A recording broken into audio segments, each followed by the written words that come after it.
माँ भौणी मानक मोर आंतरिक शुभेच्छा।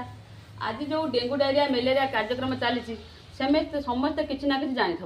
कहीं एटा मेन डेंगू डायरिया कहीं व्यापी थाए परिष्कार परिच्छन्नता नथिले डेंगू डायरिया व्यापी थाए। आम घर चारिपाखे सब मन रखा सफा सुतरा रखा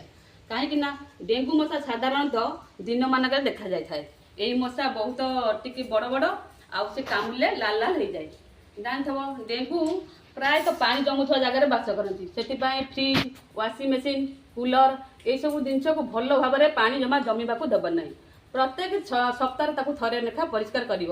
पानी कुंड ट्यू टायर नड़िया खोपड़ी जो पड़ी जो यूज एंड थ्रो ग्लास पकई दौच ताकू एणे सेणे न पकई गोटे गात खोली पोती देले सबुठारु सुविधा हेब जहाँफल कि पानी जमीवा रही कि मशा डिंब देवे ना। आ गोटे कथा आम प्राय तो सबुआड़े देखुचे रास्ता अपरिष्कार होटा कौन आम उपर डिपेंड करें। समस्ते घरे घरे पाइखाना व्यवहार करवा ताहले कौन माने अलिया अपरिष्कार हबार माने डेंगू डायरिया होची ताको यदि आम जीवाणु मुक्त करने चाहिए आम रास्ता पड़े माने झाड़ा न फेरी समस्ते लाट्रिन व्यवहार करा उचित। आ मन रखु बाहर जो मैंने जाऊँगी खाली पादरे केबेले जीव ना कारण पाद द्वारा कुर्मी जाए कुर्मी जाई निजर सर्वनाश करता तेणुक चप्पल मध्यम सब बेले झाड़ा जी बाहर को जदि बाहर को जाऊँ किंतु बाहर को जावाटा उचित नुहे। डेंगू डायरिया हूँ लक्षण कौन ना प्रथम मन रखा सब बेले खाइबा आगु आम भल भाव हाथ धोइबा हाथ धोइबा 6टी स्टेप रे किंतु आम कौन कर हाथ टे झट धोई दौचे तापर खाई बसुचे किंतु 6टी स्टेप रे सब हाथ धोई खाइब हाथ धोइब सब बेले साबुन रे सब साबुन व्यवहार कर। डेंगू आम जानिया कि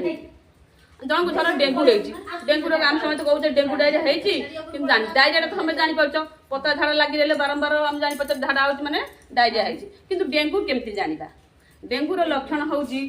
आखि तल देख पूरा पशिज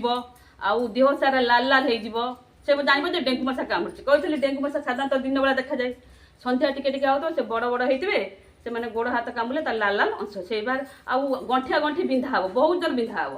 हे है प्रबल जोर भी जर आसब देह हाथ थर मुंड बुलेब बांति लगे यही सब लक्षण देखिले जान डेंगू होको तुरंत कौन कर डाक्तर पाखु नब स्वास्थ्य केन्द्र भी जनइब क्या आशा दीदी कह अंगनवाड़ी दीदी कह एनएम दीदी कह यही मध्यम डेंगू सचेतन कर पतला झाड़ा हेल्ले सागे सागे जान ए सब पतला झाड़ा हेल्ले कौन दौरान वाश दौरान वाश जदि आम पाखे वाश स्टक ना आम डरवा ना वाश आम निजे या चीनी लुण पकईकि वाश पीपर चीनी लुण वाश गोटे केमती ग्लास पानी आणव ताहले चिमुटे लुण चामचे चीनी पकईकि वाश या